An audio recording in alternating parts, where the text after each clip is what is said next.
India team చూస్తే చాలా అంటే చాలా ముచ్చటనిపించింది. ఎక్కడైతే తలదించుకున్నారో అక్కడే తల పైకెత్తుకునేలా పెర్ఫార్మెన్స్ చేశారు. 0కు 2 వికెట్స్. అసలు మతిపోయింది మ్యాచ్ చూడడానికి.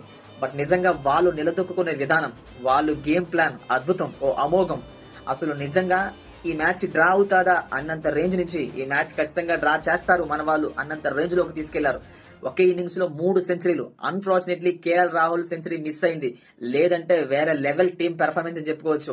ఇంకా శుభ్మన్ గిల్, రవీంద్ర జడేజా, వాషింగ్టన్ సుందర్ వీళ్ళ కోసం ఎంత చెప్పుకున్నా తప్పులేదు. టీం కోసం వెన్నెముకలా నిలబడ్డారు. నిలబడిన చోటే పౌరుషంగా బ్యాట్లు ఎత్తి ప్రతి ఒక్కడు సెంచరీ కొట్టాడు. సో నిజంగా అపోనెంట్ టీం విసిగిపోయి వేసారిపోయి ఆగిపోండ్రా బాబు ఈ మ్యాచ్ డ్రాగా ముగిసేద్దాం అన్న వేడుకున్నా కూడా ఏ ఒక్కడు తగ్గలేదు. ఎక్కడైతే తగ్గాలో ఎక్కడ నెగ్గాలో మన వాళ్ళకి బాగా తెలుసు. ఇచ్చి పడేసారు నిజంగా. ఈ టెస్ట్ కాకుండా వచ్చే టెస్ట్ లో ఇలాగే పెర్ఫార్మెన్స్ చేసి ఘన విజయం సాధించాలని మనస్ఫూర్తిగా కోరుకుంటున్నాను. మరి టీమిండియా పెర్ఫార్మెన్స్ నీకేమనిపించిందో కింద కామెంట్ చేయి. నచ్చితే లైక్ కొట్టో, ఇచ్చి పడేద్దాం.